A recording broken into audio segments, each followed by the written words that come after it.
Love that. I love seeing it when folks are out here really collaborating and really pumping each other up. Yeah. And I think it takes it takes a special individual to do that.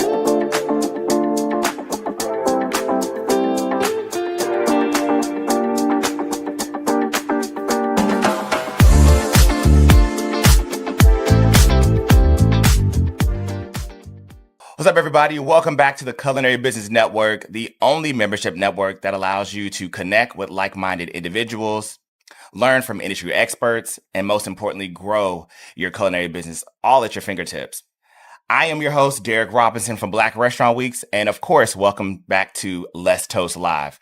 Today, Let's Toast Live has an amazing individual that is joining me. He is one of Texas's beloved voices in the Latino food space. His mission has been clear, crystal clear, that is, la cultura, Latino literature, and being able to not only highlight these amazing flavors in the community, but most importantly, bringing them into the spotlight. Now, he's rubbed some elbows with some amazing individuals, some renowned chefs across the world, and most importantly, across the great state of Texas. But he is here on the platform to tell a little bit more about his story. You guys, please welcome to the Let's Toast Live platform, Mr. Rodrigo Bravo Jr., the executive producer of Nuestra Palabra. Not only is he a restaurant consultant, but he also is an amazing connector. You guys, please welcome Mr. Rodrigo. That's a great intro. I appreciate it. I was like, man, I need to come back over here all the time to get that intro. But I really appreciate coming out here, Derek, to break bread and just have some drinks and really just talk about the industry and discuss the important topics and trends in our respective spaces. Really humbled to be part of the show and honored. I'm really sometimes kind of surprised in the position that I'm in, but I'm also blessed. I feel like I'm here for a reason. And I think it's important that I carry out that work to make sure to highlight Black and brown businesses, especially in the restaurant industry. Yeah. Make sure that they're given that spotlight they deserve. Yeah. And more importantly, honestly, tell their story. Yeah. Right now, in these times, I feel when people have their perspectives and biases, if we start telling our stories and telling people who we are and what we've been through, what we're about, and why is it that what we do, people understand us better. And they start kind of breaking down those walls and saying like, hey, you know what? This person's a human being. This person deserves my empathy, deserves, my respect. And maybe I'll go try their food. You know what I'm saying? Go check it out and this and so forth. So I've definitely been able to hang out with some really incredible people from the front line to the back, from the top to the bottom. It doesn't matter. Everybody's an important player when it comes to these restaurant spaces in the hospitality scene. And so I'm just blessed. I've been having a good ride, good time. Going out there, whether it's tacos, barbecue, fine food, whatever it is, I've been blessed to be able to do a little small part to kind of get out there and hear folks not only taste their food, but also hear folks in their story. Yeah, absolutely, man. Look, I love to hear about you guys. We are so excited to hear a little bit more about Rodrigo's journey in the culinary food space. But again, before we get into those details, let's go ahead and just recap about what is happening on our platform. As you guys can imagine, Let's Toast Live is our monthly series where we celebrate you, these amazing and wonderful and awesome culinary individuals. And it doesn't matter. Whether it's a big win or a small win, we want to celebrate you during this particular platform. If you made your rent this week, if you were able to gain a new employee, or, even you were able to have an opportunity to showcase your business on the news or just any kind of other great partnership, we would love to hear about that. And we'll love to celebrate you here on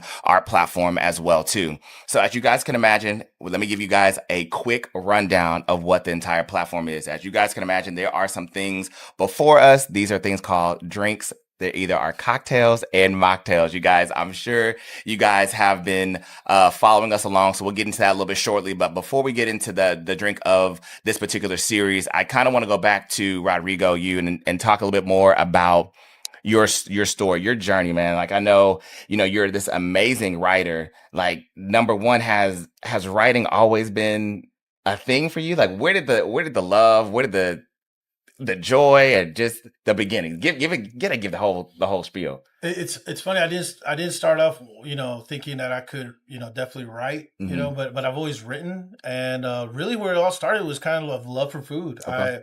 Hey, this is gonna sound really crazy, but I really did start kind of just writing Yelp reviews and Google Okay. reviews. Okay. And if you go, I'm starting to turn red a little bit because that was such a long time ago. Yeah. And it just kind of built up from that. And it was so funny to kind of look back. And at the beginning, I would write about food, but I would write about it in a very detached way, thinking like, oh, people want to know if it's good or it's bad. And you very, very descriptive as far as like, oh, the food. Da, da, da. But then I started thinking, reading them, and I said, I'm not really telling like who I am or giving my personality or my character. Now, hold on. You weren't telling any bad reviews where you weren't saying like, oh, this food is trash. Like, don't ever come here. Like, I was talking to Terrence about that earlier, that I really don't try to trash anybody, especially not mom and pop stores. Yeah. I'm not here to do that. I don't feel that that's the right platform. That's not the right thing for my platform. Yeah. I will give personal feedback, private feedback if I feel like, hey, this and that. But I never air somebody out. And if I do post something that says like, oh, this is bad, I don't tag anybody. I don't say that. I just say like, hey, I just had a bad meal, this and that. Yeah. But more importantly, is when I was writing, I really felt like, hey, I need to kind of give my character. Yeah. And so I started writing these kind of reviews that were more funny, irreverent, or talk more historical, or more about the chef or the place itself, and kind of that aspect of the food, where I almost didn't even talk about the food sometimes. And you wouldn't believe it. Those were like some of my best reviews. And then in the Yelp community, I started getting some praise. Yeah. It was funny because I'm not, I wasn't really aiming for that per se. I just wanted to kind of get my chops in. Yeah, for sure. And so from there, it just started kind of growing.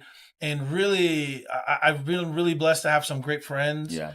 Network and community of people that have really kind of shown interest in what I do. And if I could just give one shout out to my homeboy, my BFF. What's up, BFF? Sorry. One of my besties, Jose Relat. He's a taco editor for Texas Monthly. Okay. And he's shown a lot of faith in my work. Yeah. And we've grown together. He does amazing work on his own. But it was really nice for him to kind of uplift me instead of gatekeeping. Yeah. A lot of times in our communities, especially, a lot of folks, and rightfully so, right? We have this survivor mentality that we try to hoard things. We're like, no, I can't. I can't share with my friend because what if he's better than me, or like, what if I don't get that job? This and that. And he and we believe in collaboration over competition. Yeah, there's enough of a pie out there. Yeah, I think we've been conditioned by forces out there that say like, oh, there's not enough. So you got to fight for it. And even in I'm just not trying to veer off, but even in a capitalist society, right? They say we pit each other against each other. And getting back to the writing portion, Jose has always been very willing and accommodating to not only help, but edit and check out this and do that, where it's really blossomed into opportunities. Yeah. And so I always uplift his name. I think a lot of times we all try to pretend like we do it on our own. Yeah. And I definitely did it. There's a community of people that have really placed me where I'm at. Yeah. And just establishing relationships, going there and breaking bread with folks and finding good people. I say that you can find good food anywhere, but when you find good people making good food, it makes the food better. Yeah, absolutely. No, absolutely. Shout out to Bestie, BFF. We're gonna have to talk to you very, very soon about who you are and what you got going on. I want to be featured on Texas Monthly very soon. I'm a product of Pflugerville, so we can talk about that soon. But no, man, I love that. I think that's very important when it comes to, just any business that you have. You really touched on something about collaboration. I think that's really important, especially in the food space. I mean, there's so many different things when it comes to building a restaurant. If you have a great team around you, that's how you grow. I think one of a renowned business owner, I saw something that on social media. They said, they kind of said, don't hire family, because sometimes there may be a trial and tribulation there. But, if you do hire family, that's someone who also is just as hungry for the business and for the win just as you are. Because you can only go as higher as a business as who you hire, right? Because, if you hire friends and they treat your business like a friend, you don't go anywhere. But it's like, but if you have a collaboration like you were mentioning, as far as saying, hey, look, I want to see you grow. I want to see you be successful. My platform is, for this example, at a renowned and amazing magazine. I want to feature you. That does numbers for you, right? That's a symbiotic relationship right there. And I think that's important. So folks at home, tap into your friends, tap into family, the ones that can always help you out as well too. 100%, 100%. There's a couple of chefs that are doing that I've seen them do that. Yeah. Chef Billy, Chef Thomas Billy, Billy the Beast. He just won the James Beard Award for Best Chef in Texas. Okay. Now you gotta tell the people at home, like, tell Billy more about the story. Like, what's the restaurant? What's going on with no, he's doing amazing things there. And what you were talking about, like mentoring, right, and collaboration, and really helping folks out. Yeah. One of his mentees now runs Maximo, Chef Adrian Torres. Okay. And when I went first to Maximo, the first time I went, I didn't like it. Okay. I didn't think it was the what it could have been. You know? And but Chef Torres had literally taken over the spot maybe a weekend or something like that, and it wasn't even his menu. It was a shift. Yeah. And Chef Thomas, he was a big advocate for him. He goes, no, you go later. Give him a chance, this and that. And I went again, and oh my God, blew my mind. Wow. Amazing. I thought that was such a beautiful example because later on, I hyped him up and this and that. And I spoke with Chef Adrian, and he told me about how important it was to have that mentor relationship with Chef Thomas. Yeah. And then they shared something online, and it showed where Chef Adrian, it was a text message, and Chef Adrian asked him like, hey, what do you think about this and that? And Chef Thomas like, go for it. Yeah. You got the tool, this and that. And again, I just love that. I love seeing it when folks are out here really collaborating and really pumping each other up. Yeah. And I think it takes it takes a special individual to do that. Yeah. One other chef. There's a ton of people, but another chef, Chef Emmanuel Chavez at Tatemo. Yes, sir. Oh my God. I love him. Every time I've been over there, I see him, and he's the team, he's dedicated to his team. He highlights his team on his Instagram. He's doing everything he can to support his team. And then when he's had members leave, he's like, hey, let me help you. What can I do to do this? What can I do that? Hey, you need this, or hey, chef, I need a connection here, this and that.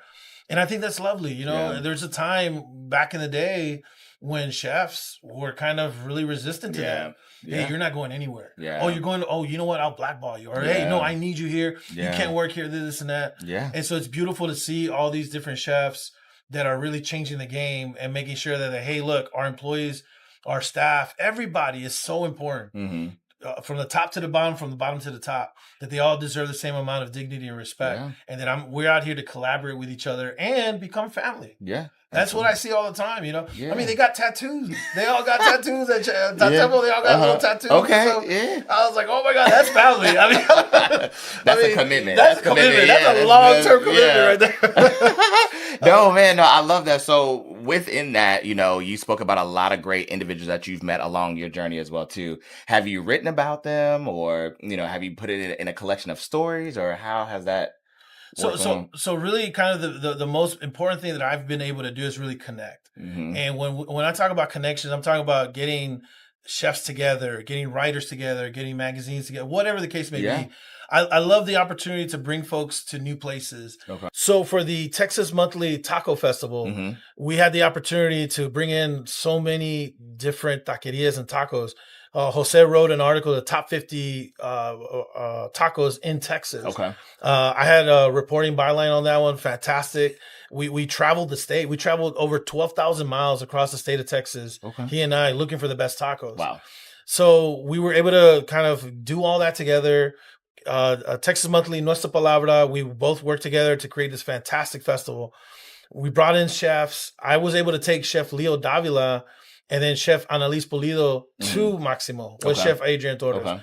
Oh my God, they got together and it was amazing. And you could just see the sparks flying, like ideas flying. Yeah. Chef Annalise went to the back, saw the molino that they had over there. Okay. Chef Torres, and then they were like, it was like watching two kids with hot rods. You know what I'm saying? Just talking about the engines and everything. Yeah. They were excited.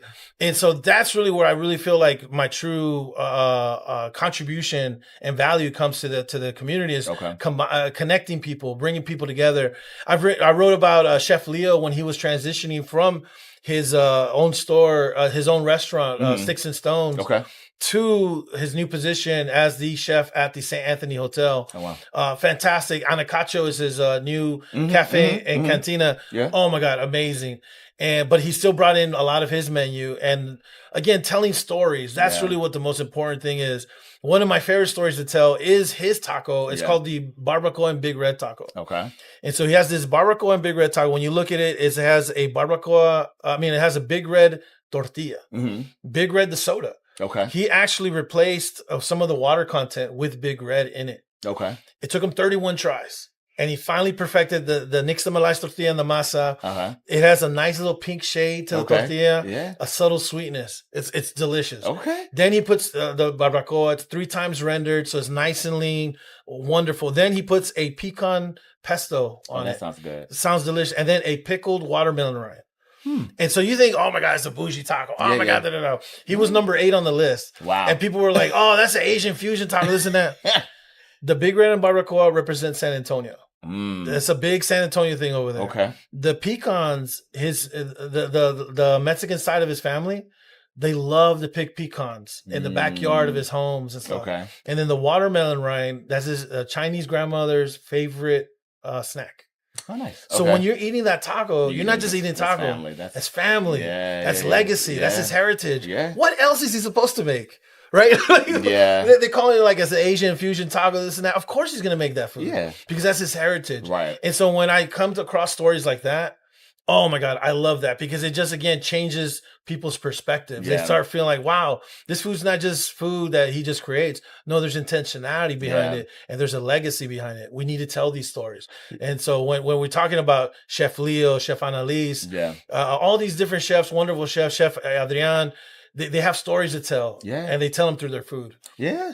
No, and I love that. I think, going back to your origin story about how you saw the disparity of you being able to say, hey, look, a historical moment of educating the audience, right? And I think that's really important. I think, again, an ongoing thing, I don't consider myself a history buff. I'm not, but I definitely am an absorbing person of just history and facts and things of that nature, because, I am here because of something. So where did that come from? And I love the fact that you like to be able to story tell as well too. So I know, to my understanding, you have this amazing book coming out, right, as well too, like you're on a tour, right, with Arnie. Yes. ArnieTex. So Arnie's book. So Arnie Segovia, he is a over 100 time barbecue champ. Okay. He's got the bona fides. I mean, he's gone all over the state of Texas and across the nation winning barbecue competitions. Okay. He retired and then he became a Facebook and then a YouTube sensation. Mm-hmm. But he is such a humble guy and such a great person. Yeah. The people were clamoring for a book. So he finally came out with a cookbook. Okay. And we had the honor, again, building community. Mm-hmm. I met his son. His son knew Tony from a long time ago. I met his son during one of the other book campaigns. We became friends. And then when he told me, he goes, "Oh, we're coming out with a cookbook." I go, "Hey, we'd love to collaborate. Yeah. Whatever we can fit in, anything like that." He says, "Well, how about you like to run the tour?" And I said, "Yes." I mean, we're not gonna knock that. We ain't gonna say no to that. Okay, yeah. And again, in community, there was no like, "Hey, let's sign paperwork, let's do this and that." Hey, we understand what you provide, we understand what we need, let's do it. Yeah. And we did it, and oh my God, it was amazing. We just had our last stop at Ninfa's Uptown. Mm-hmm. Chef Patty Delgado. Oh my God, she's an amazing person. She's good too. I love her. And we she was part of the taco festival as far as like one of the top tacos. And then I finally got to meet her, and oh my God, what a story! What an amazing person, And so we had the book tour, the last leg there, the last stop, and it's just been an amazing ride. Seeing so many people come out here and talk to Arnie, and know him, and probably one of the biggest kind of moments in my Nuestra Palabra volunteering work, lifetime, whatever you want to call it, was when I was able to announce that he was a New York Times bestselling author. Wow! Shout out to you. Yeah, shout out to you and the whole team. Yeah, man, it was amazing. Yeah. We had done some of the tour. We were in Dallas. The numbers were looking great. And then we actually were at Zavala's Barbecue in Grand Prairie, Texas. Okay. Shout out Zavala's, Joe, doing good stuff over there. We were there, and his son came to me and gave me the phone and said, "Read this." And I read it. I said, "Oh man!" I didn't say "oh man," but I said, "Oh my God, he's a New York." He goes, "Read it, announce it." And I said, "No, you announce it. It's your dad." He goes, "No, I'm gonna do some filming." And so he's filming, and I said, "Hey, folks, I got a special announcement." And he recorded the video, and it's on, and I was able to announce that he was a New York Times bestselling author. Man, that's awesome. And he didn't know. Arnie didn't know. And he gave an impromptu speech, and he said, like, that was never my goal. but this is all because of y'all, the fans, and this and that. And it was just a beautiful moment, to see one of our people, from the Valley, and just one of our people on top of the New York Times bestselling list. That's, in this day and age right now, it's like we need that. Yeah. We really need that. Yeah. That's like a good story. You're just, you're beating the pavement. Your head's always down. You're not looking for accolades. You're not looking for awards. You just want to just have fun. You just want to have fun. You want to be able to showcase your art and bring it back, to those that, not only your family, but your community that you serve. Because as you'd imagine, like restaurants are the backbone of America, so being able to kind of showcase your art is just, that's just amazing as well too. So yeah, no, I agree. And I think that's one of the best parts of what I'm doing. I get to have fun really, and, promoting it and so forth. But I also know that culturally it's important. Yeah. I don't take it lightly. I have fun with it, but I also know the importance of us telling our stories and being moving the cultura forward. Yeah. Whether it's through events, whether it's through authors, whether it's through cookbooks, whether it's through crafts such as cooking, artwork, etc. A lot of times, there's a poet who said. Tori Delordi, I think. Okay. I can't remember to pronounce her name, but she says, having joy is revolution in itself. Yeah, and I remember when I was in Chicago, it was actually I was there for the James Beard Gala. It was the same weekend that we had the protests across the nation. And so there was a kind of a conflicting point for me. I said, like, well, how can I be out here, eating all this food and having fun? Meanwhile, my gente, my people are suffering. Yeah. But at the end, I need to continue what I can do to push the culture. Yeah. And really what I need to do is really push these stories and let people know and elevate folks and let them know, like, hey, look, this is us. Yeah. We're part of this fabric of America. We're part of this, Yeah. You can't just push us out. You can't just say like, hey, this person's out. No, you can't. You're not part of it. No, we're part of it. We're going to be here. We're going to stay here. But this is a story that we have to offer. Yeah. And I feel that when we offer our story and we tell who we are, people understand that, hey, we're humans. We deserve a chance, and we deserve to be here in this country of ours. Yeah, no, I mean, you're speaking big facts. I mean, I agree with you 100%. You know what I mean? And I think, just having a moments like, you having speaking your story, you never know who's listening to talk, take you to the next level, or you take them to the next level. They may reach out to you and things of that nature, and, be the next New York Times best-selling author, or, a moment where they're cooking food for a very renowned individual in the globe. We don't know. Yeah. But again, like I said, I just love those stories and those opportunities where you're just doing what you're doing. You're putting your reps in the gym, and you never know who's watching you in the gym. And I think that's just always more so rewarding as well too. So yeah, I love that analogy. I'm on my health journey as well. No. So I've lost like about 40 pounds. Come on. Yeah. I love that, man. Yeah. But it's exactly what you just said though. Like putting the reps in the gym when no one's looking. It's funny, right? We get caught up in social media and posting our workouts and this and that. But what about when you don't post it, or when you're just by yourself? Are you still putting in the work? That's it. And I think that's the real big key right there. What do you do when nobody's looking? Yep. One of my favorite quotes is, how you do anything is how you do everything. Yep. And so if you're doing things, one way, but then when nobody's looking, are you doing things another way? Well, that kind of defeats the purpose. Yeah. And so I try, I'm human, right? Yeah. But I try my best to really kind of reflect what I want to see in the world, which is kindness and, helping folks and trying to, and communication, hey, let's talk about it, collaboration. Yeah. And so, fortunately I've been able to do that, and it looks like it's going to continue happening. I just came back from LA, had some great meals over there. And again, power of collaboration. Yeah. Got there to Heritage Barbecue. Okay. Fantastic barbecue spot. And Chef Danny over there is just doing amazing things. He was also nominated as a finalist for the James Beard Award. Yeah. Turns out he's real good friends with Ernie, Chef Ernie Cervantes over here from Burnt Bean in Seguin. Okay. They were named #1 barbecue spot on the Texas Monthly barbecue joint. Okay. And so I go over there to Burnt Bean, and I'm talking to Ernie, and I tell him, oh yeah, I'm going to California. He goes, oh man, that's my good friend. I'm like, oh my God, But community, it's just community. And now now I'm going back over there. We got some ideas popping. We're going to think about some collaborations. That's how it just starts, bring folks in and again, good people. Yeah. When you find good people, that's all you need. That's like, all you work need. with them, That's all you ever need. Yeah. People, I think a lot of times we sometimes folks, we want to try to I want to work with this person. You already have the team. Yeah. You got to reach out, and especially with good people around you. Oh my God. Yeah. And even with that as well too, we at Black Restaurant, we have a mantra where we say, proof of concept. Just show proof of concept. Like again, it'll show up, right? It'll come through when it's time, right? So you just continue to, showcase, continue to put, that sweat equity, and you never know who you're attracting, right? Yeah. If again, that's how you get the refs. I know I even always talk to restaurants a lot when they say, I want to get my second location, and I always challenge them, are you ready? And they're like, yes, I'm ready. I said, well, make me the same sandwich 100 times. I always will say that. Make me the same sandwich 100 times. And if it has deviated the third time, you're not ready, right? Because your operations isn't ready. Like, if you can't watch what's happening in the main store, how can you see what's going to happen in the other store? So I love that. No. So yeah, it's just people don't understand that. They don't understand that. It's even restaurant operators, and when I talk about good food like brisket or tacos or whatnot, sometimes people will say like, "Well, where the best tacos are at?" I go, "Where? My house." I was like, "Oh, okay. Well, I'll be there Thursday." And I'll go. It goes, "Well, no, I'm not gonna." I'll go, "Well, that's the thing. Right, you're not ready. You're not ready." And then they say like, "Oh, I make good brisket." Okay, can you make that same brisket 100 times? Yeah.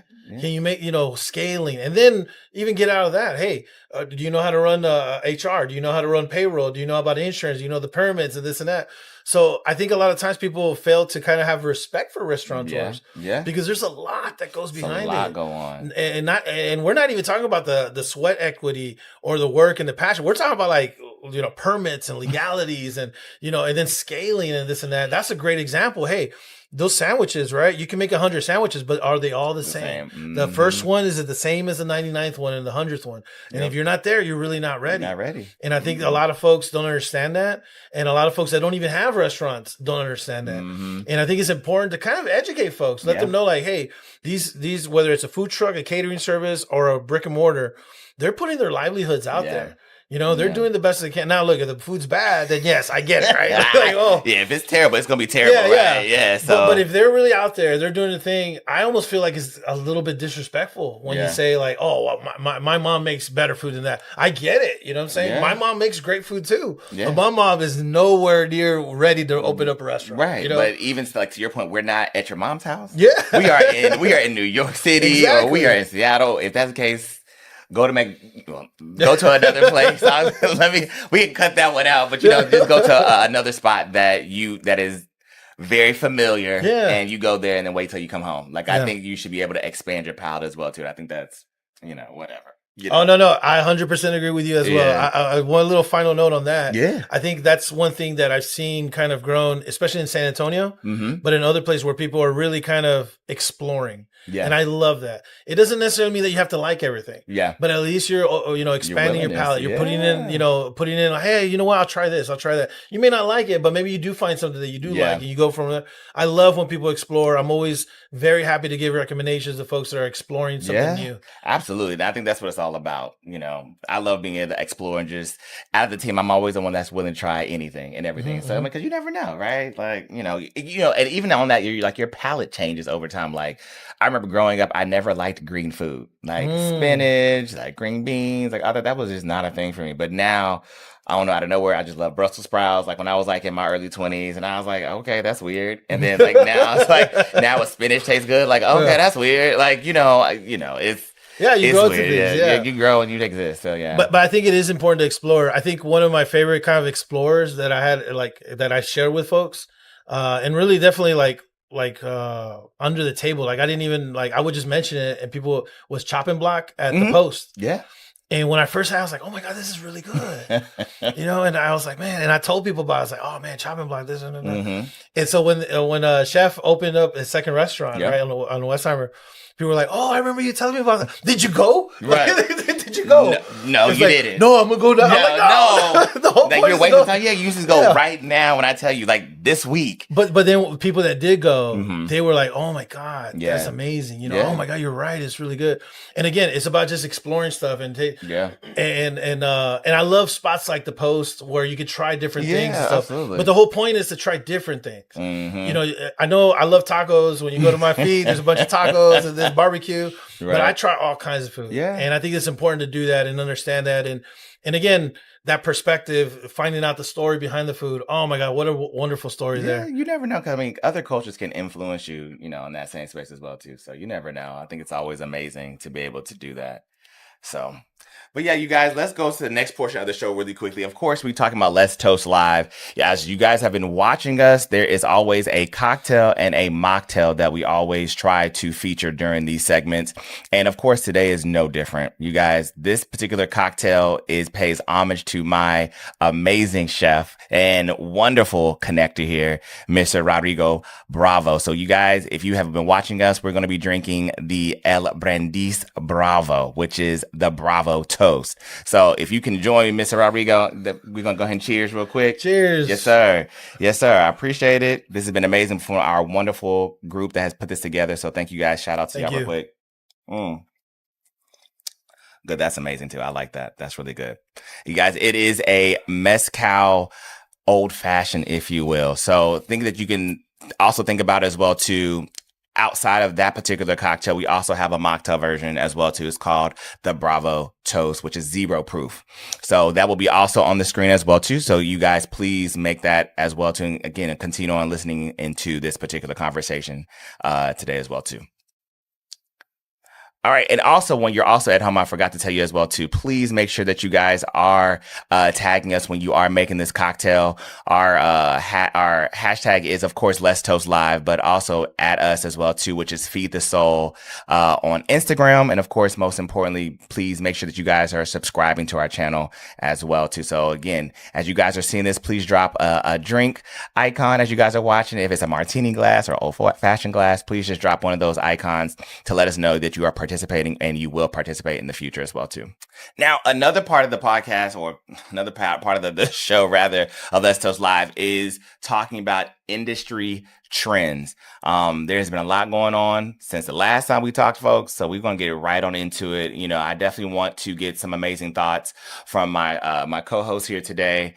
And we're just going to dive right into those particular subject matters. And so one thing, Rodrigo, is that I always am on social media. I'm always on my phone. I'm scrolling. I'm just seeing anything and everything. So that's kind of where the feed comes up, if you will. Love it. So yeah, so this particular story is no different. And I'm just going to simply just read from my laptop here. It came from the Economic Times.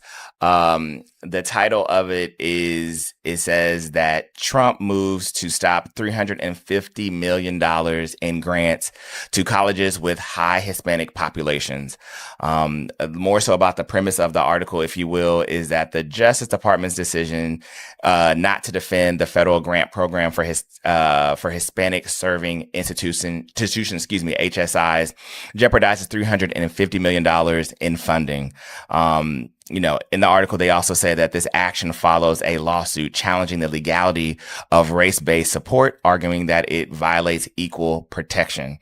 The outcome could essentially impact very similar programs for other minority-serving institutions and potentially reshaping educational equity initiatives. So with that, you know, what are your thoughts? I mean, how do you feel about that? We can kind of dive into some other details if you need to for that particular standpoint. Yeah, I mean, this just goes to show the current administration's attack towards marginalized communities.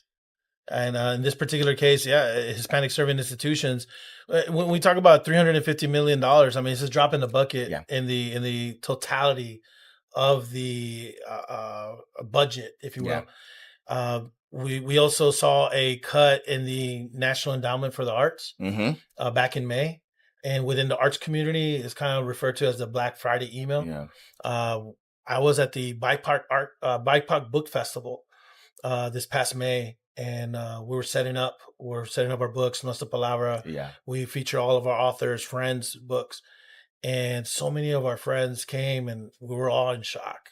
Yeah. Lupe Mendez, he was our Texas Poet Laureate back in 2023. Mm-hmm. He has several entities that he works with, and he came in and he just looked distraught. Yeah. And he says, yeah, all our funding got cut. And so this just goes to show the continued attack towards marginalized communities, towards historically disadvantaged communities, and frankly put towards Black and brown communities, where funding that's targeted for us because of historical disadvantages is now being rescinded and taken away and so forth. Where, you know, we're saying we're left kind of standing there like, okay, well, what do we do now? You know? Yeah. And so to me, this is heartbreaking. This is really not the right path to follow. But we're gonna persevere. Yeah, I mean, you brought up a good point earlier, and you were speaking about collaboration and partnership, and I think this is where we show strength in that space, right? You know, yes, you may have knocked us down financially because, like you were saying, it definitely helps balance the scales, if you will. But who knows that if I've always seen ants in water, right? Like if you look at ants in the water, they come together and like you keep pressing them down, they never drown. Yeah. Right. So if we have that same mentality of where we just turn inward and truly just find within, I think we can really go beyond $350 million of a deficit of funding, right? Because then it goes into what my other thought of that is that you may say on one hand that you're cutting funding, but then you said we don't know this demographic. You don't know the demographic because you decided to stop supporting, right? And I think that you stop supporting, that means you're not, and I don't mean to say this word, but I'm going to say forced to learn another culture. You know, when it comes to the arts, I'm thinking about all the other programs that have culinary programs within their business schools, things of that nature. Like you lose that, like you lose everything when you come to something like that. I mean, that's what makes this space so great. Like think about it again, a crayon box, like, you know, every color is not the same, but it all is together to make it work as a crayon box. And I think that's what makes it so beautiful. But, you know, here we are now. Yeah. And I think it is important to understand that, you know, at the end of the day, we're going to persevere. You know, in Nuestra Cultura, we would say pa'lante. You know, go forward, keep it moving, you know, and that's all you can do, you know, and I think the power of collaboration is really where we kind of unite. And where I see folks collaborating, where I'm big on collaboration. I always tell my friends like, hey, we should do something here. We should do there. Combine the audiences. Hey, get to know each other and so forth. Things like that where we can expand and keep growing. Because we got to do it ourselves. We got to do it ourselves, and we got to build our community and find our resources within our community, just like you said. Yeah, absolutely. It's quite unfortunate. It's already started, and it's a long journey. I mean, we can only see what happens in the next couple of weeks, days, hours, because that's how it seems like. It's like every day, it's like another blow. It's like every day. It's been like 7 months, bro. It's like oh my god, I'm like, damn. It's like oh my god, and it's just like one after the other, and it's just not fortunate for those, you know, especially for our younger generation who's coming up, who's seen, you know, like, you know, for example, like you're mentioned San Antonio, like the schools that are out there that, you know, focus on the Hispanic population, that they thrive in that space. Like that sends a big message. Like it's like, oh my god, like even my alma mater has turned into has almost been deemed as an HSI as well too. So it's like like it's okay, like everybody can coexist. Everybody can 100%, coexist, you know what I mean? So I was like, it's very disheartening, to say the least. Oh my gosh. All right. On another note, man, so I want to also bring up another topic as well too. This is an infamous restaurant. It's called Slutty Vegan in the Atlanta area. The landlord is seeking $90,000 in late rent. And so this was posted by the Atlanta Journal Constitution earlier this week as well too. You know, it's very interesting because her restaurant has, you know, the whole brand has gone through restructuring as well. I mean, if anybody has been keeping up with the story of the Slutty Vegan franchise, they've had to scale back on a few things. I know there was a loss of a particular particular store on a campus, and that went away, and then there was a lot of things that kind of went down, if you will. But this is very interesting. But the claim is that that they have breached 2 leases for 2 retail spaces along a very popular avenue in the Atlanta area, and of course she owes a little under $90,000 in rent. That includes late fees and interest, and just kind of, just want to get your thoughts on that, because you spoke on it earlier, but I kind of want to get your thoughts on it now. So when it comes to owning a restaurant and things of that nature. So I think, it's very complicated when we get into these spaces, especially when we're trying to make something work, right? And we catch fire, right? We get, we go viral, we have a great concept and sometimes we can get a little over our head. Are we ready for that? Are we ready?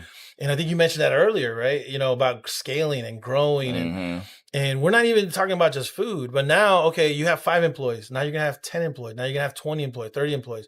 Can you handle that? Yeah. Can you yeah. One of my kind of, I don't want to say favorite stories. That's not what I should say. But one of the most, I think, authentic stories I've ever heard was Chef Enrique Lozano out of El Paso, when he shared his story about being with taxes. And so he had to shut down his restaurant. Yeah. And he was open about it. And he talked about it. And he said, like, just, the taxes got overwhelming and I just lost track of it. Yeah. And it was very honest and very earnest, him sharing that. And what I really kind of thought helped was his transparentness. Because I think a lot of folks don't understand that it's a jump. It's a big jump when you go into these retail spaces, when you go into a brick and mortar, and you do this and now you're going to scale up and you're going to do this and that. It's like, are you sure? Are you confident? I'm not a dream killer. Yeah. I don't try to kill anybody's dream, but I also am very kind of pragmatic and like, realistic. And hey, what are we really trying to accomplish here? One last point that I'll make is, Serafin Ramirez with Chicano Barbecue. He's doing pop-ups right now, and he's doing his thing. And when I first went to go eat over there, maybe a few months ago, beginning of the year, he was doing great. And now he just got featured in Texas Monthly. Yeah, he just been blowing up. But I remember back then we had a discussion, and he's a young cat. Yeah. And he said, like, I want to get a brick and mortar. I want to do this. And I go, okay, hold on. Let me take you to J Bar M Barbecue. Let me show you what they're doing over there so you can understand what they're doing. Yeah. And he went in there and he soaked it up like a sponge. Yeah. And I'm not going to say like he realized it then, but later on he told me like, I'm going to keep doing what I'm doing. Yeah. I think he realized like, okay, that's my goal. Yeah. Actually he told me that. He goes, that's my goal. I want a place just like that where I have this and that. But I got to build. Build. And they gave him some perspective because the folks there at JBRM really helped them understand, like, we do X amount of briskets. We do X amount of this. Here's the pits that we have. Here's how many employees we have. Here's where we make the sausages. Here's and he was like, oh my God. Like, it's a lot. It's overwhelming. Yeah. It's very overwhelming. It's a lot. And especially for somebody that doesn't know what they're getting into, And so I think that, this particular story, I don't know the specifics, as far as, that kind of granular data, but that happens often because a lot of times we don't know what we're getting into and we don't understand what is supposed to happen. One last point, adjacent to that, with ArnieTex, the team, we did this book tour. They didn't have any support from the publishing staff, and they didn't know they were supposed to get some. Yeah, we've worked with authors, Nuestra Palabra. We've worked with other authors that have gotten support, like airplane trips, hotel stays, food, blah blah blah, and they actually didn't get any support. Wow, and that's because they didn't know. They didn't know. So, and I say that not to kind of pinpoint or criticize, but we only know what we know. Right. And, when we go into situations that we don't know, I think it's critical that we do get with people that maybe do know. Yeah. And connect with those folks and listen to them and hear them out, because then we can avoid those pitfalls. We can avoid those things that may happen, that are kind of common and that end up happening, but maybe necessarily shouldn't have happened. Yeah, no, I mean, again, you're speaking facts as well too. I know that's always, the key thing is the investment piece, right? And you have to really think about all your investments when it comes to building a restaurant, and more so, it's 2 things in my opinion. Well, 3 things actually. It's, of course, your realtor. When it comes to your real estate agent, make sure they are well versed in the commercial real estate space, and they're providing you with a great restaurant that has good visibility and a good rent structure. Because I've seen a lot of restaurants over the years who have been, they've probably been in a shopping center. Great, right? You're in a shopping center. Not only are you competing with all the different shops in there, but you're on the side that nobody sees when they're driving by. But you got a discount.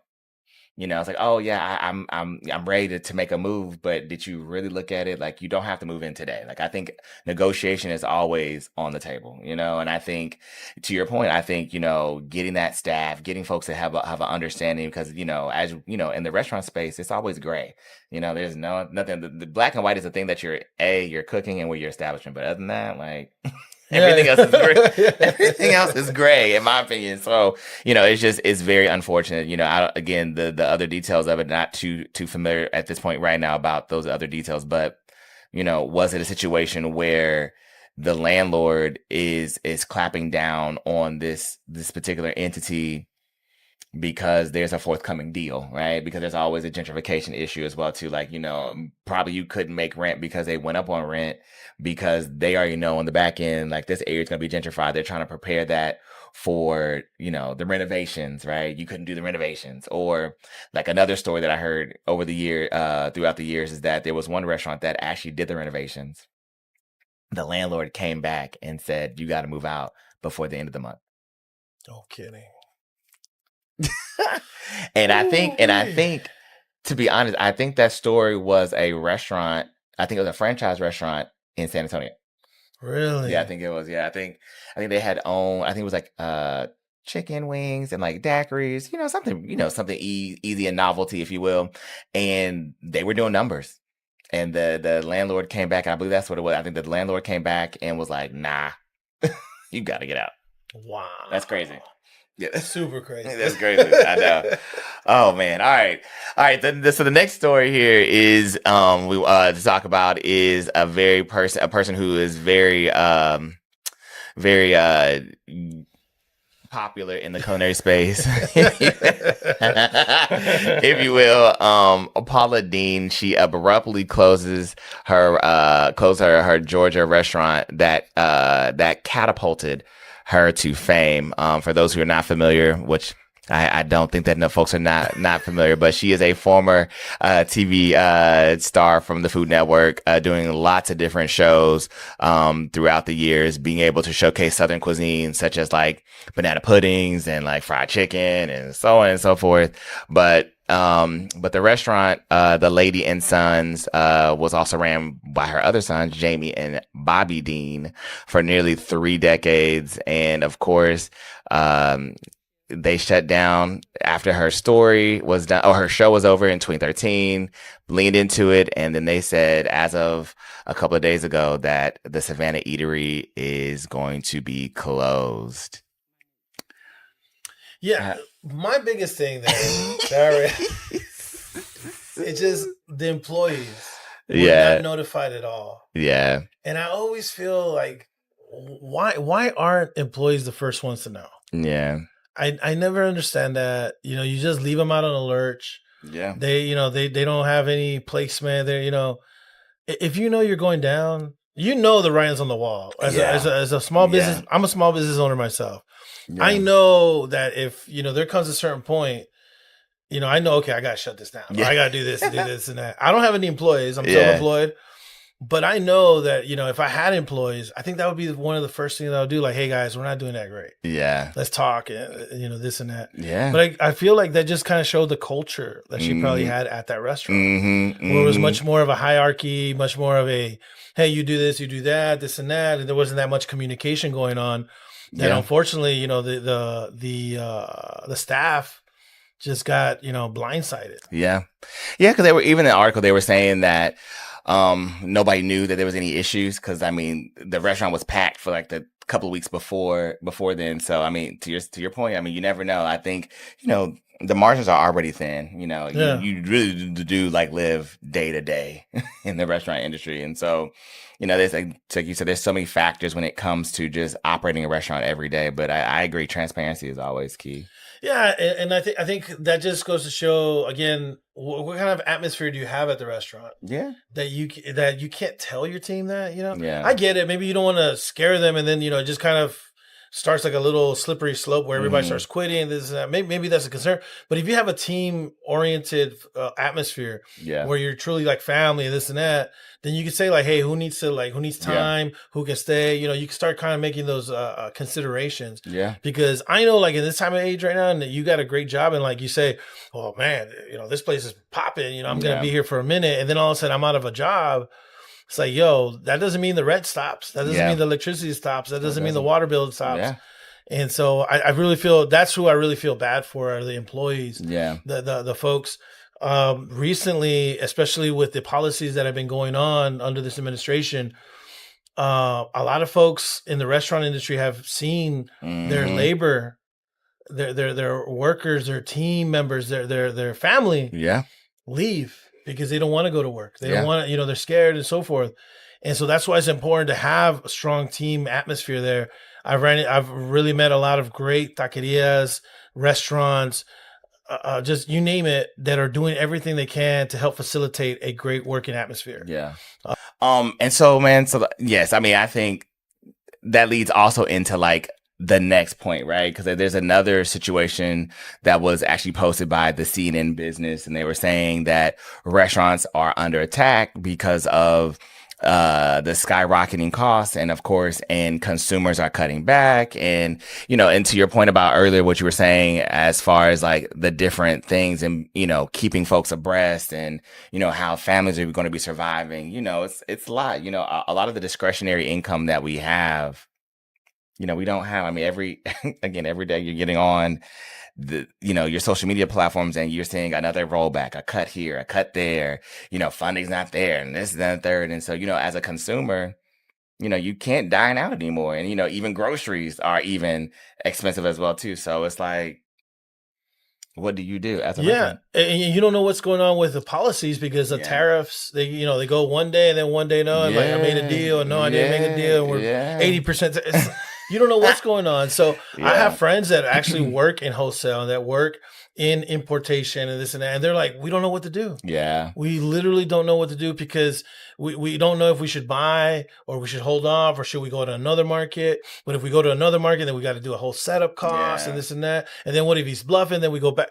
So it's crazy. Wow. So I could just imagine like all the restaurateurs, all the restaurant owners, the chefs, you know, folks that especially that deal with very high quality food, seasonal food, having to really kind of pinch pennies here and there because they also know that the consumers are hurting as well. Yeah.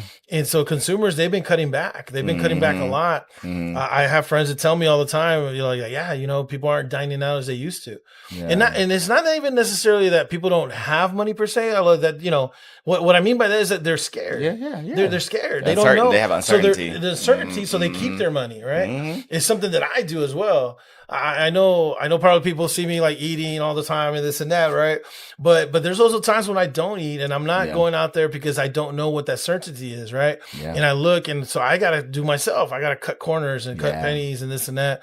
So I think when it comes to the restaurant costs, the supplies and so forth, you know, we really should be cognizant of that. And I think as consumers, from the consumer standpoint, when we go out there to eat, yes, the prices are going a little higher. Yeah. But that means be even more intentional with your purchasing power. Yeah. Go somewhere that you know, hey, it's a friend's restaurant. You know, hey, you know these people are just starting out. Hey, let me try something, you know, or you know they're great. You know they're good people. Support those folks. Make sure that they know that you're supporting them and go out there and, you know, and enjoy it. Yeah, absolutely. No, for sure. I mean, that's great advice. Always support your local community, your local folks around the corner, because you never know. That's the new staple. Again, like you said before, that's why you can expand your palate and be able to see what's in your backyard. All right. Well, Rodrigo, we are almost done here for Let's Toast Live. I definitely want to go into one of our favorite segments here at the very end of the show. It is our gratitude shout outs and our toasting moments. This is an opportunity where we've gotten some great news from members that have just been involved with the Feed the Soul platform, whether they were a cohort member throughout the foundation and or they've been a restaurant have been a part of either the Black Restaurant Week or Latin Rush Week community, and just other folks who just want to be shouted out during that particular space. So I always like to let my guests go ahead and do their thing. So I'm going to let you read straight from the computer, and we're going to go right on into these particular options these moments. We only have about 4 of them, so I'll let you go ahead and go right on into it, my man. Yeah, no. So Space City Birria, if you don't know about Space City Birria, you're on the late train, because they are delicious tacos. They're in the heart of Houston, right there in downtown, 415 Milam Street, and they just won the best birria tacos in Houston 2 years in a row. Really, really great birria tacos, but they also have other tacos there, and they're really a great option for the lunchtime crowd. Yeah. And they're in downtown. I've been there several times. Great food, great atmosphere, always a party atmosphere. Yeah, it's always a party. And so when I used to work in corporate, it was really nice. I'd go over there, right there in the south downtown. I'd take the train up, walk a couple blocks, have some tacos there. And it was great. And then especially it was after hours. Oh yeah, you already know. Yeah. So no, but congratulations to them. They're doing great stuff over there. And they have their Thursday night loteria night.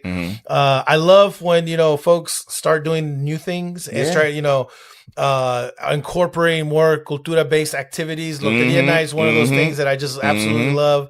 One of my other favorite spots that I like is on the southeast side, Cocina and Co. Chef Victoria. She also has a loteria night every Tuesday. Okay. Definitely recommend y'all go over there, and they got great tacos over there as well. Yeah, absolutely, man. Shout out to you guys. Yes, sir. and then Trey's Street Kitchen in Baton Rouge, Louisiana.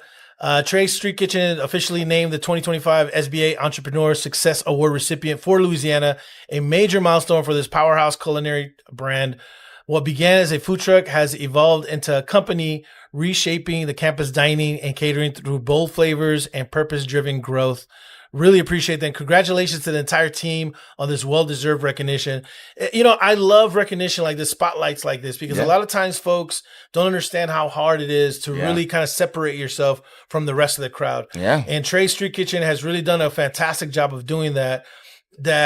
When we are able to spotlight these places, it's important that we do it. Yeah. Because it takes hard work to get there. I mean, we were just talking about it. Like, you just got to nickel and dime. You got to do, supply this and that, but maintain quality, maintain freshness, maintain good service, maintain good food. Yeah. And you're able to do that in these times and still deliver something that gets spotlighted. Yeah. That's something to really clap. That's really something to toast to. Right. So that's a big toast out to Trey's. Awesome. Shout out to you guys. Congrats again. Henderson and Kane in Houston, Texas. They're celebrating 7 years of serving Houston's community. Henderson Kane has been a beloved neighborhood staple there and just west of downtown. They've supported over 100 local businesses and probably offer more than 500 locally made products.